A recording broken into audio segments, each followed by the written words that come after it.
అందరికీ నమస్కారం. శివాయ గురవే నమః. శ్రీ లలితాదేవి అయి నమః. శంకర భగవత్పాదుల వారికి ప్రణామాలు తెలియజేసుకుంటూ మనము తర్వాతి శ్లోకం ఒకసారి చూద్దాం. తవాపర్ణే కర్ణే జపనయన పైశూన్యచకిత నిలీయంతే తోయే నియతమనిమేషాః శఫరికాః ఇయం చ శ్రీః బద్ధశ్చదపుటకవాటం కువలయం జహాతి ప్రత్యూషే నిశిచ విఘటయ్య ప్రవిశతి. ఇది శ్లోకంలోని అర్థాన్ని కనుక చూసినట్లయితే,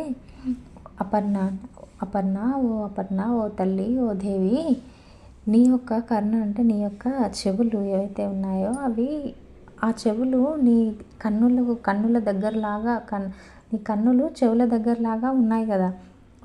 ఆ చెవుల దగ్గర దాకా ఉన్న కన్నులు వెళ్ళి ఆ రహస్యాన్ని చెవులకి చెప్తాయేమో అని భయపడుతున్నాయంట. ఏంటివి అవి అని అంటే, నిలీయంతే తోయే నియతమ నిమేషాః శఫరికాః అంటే చేపలు, నీటి అందుండే చేపలు.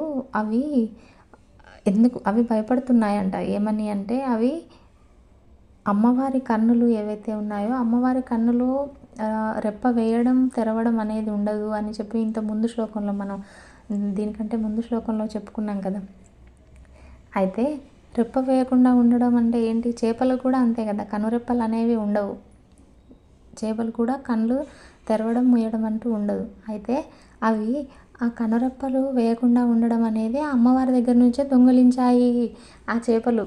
అయితే ఆ దొంగిలించిన చేపలు ఎక్కడ ఈ కన్నులు వెళ్ళి ఆ చెవులకి వాళ్ళ రహస్యాన్ని చెప్తాయేమో అని ఆ చేపలు వెళ్ళి నీటి లోపల దాక్కొని ఉన్నాయంట.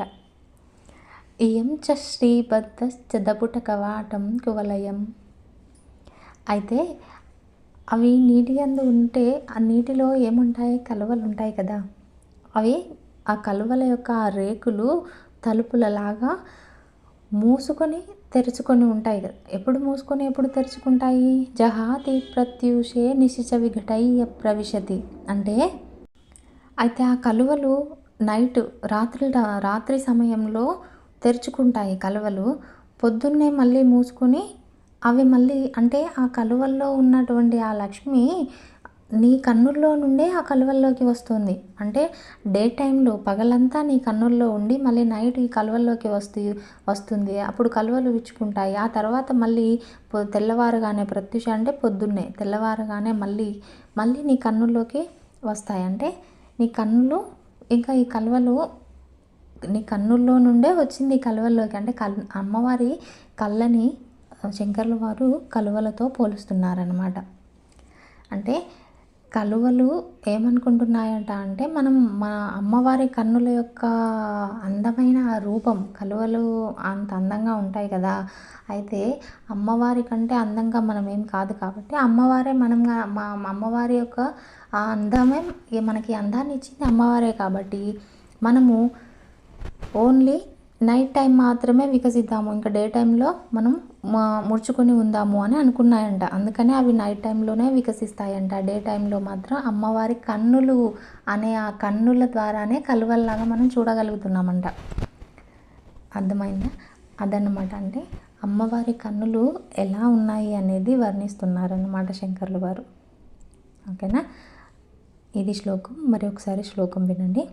తవాపర్ణే కర్ణే జపనయన పైశూన్యచకిత నిలీయంతే తోయే నియతమని మేషాః శఫరికాః ఇయం చ శ్రీః బద్ధశ్చదపుటకవాటం కువలయం జహాతి ప్రత్యూషే నిశిచ విఘటయ్య ప్రవిశతి.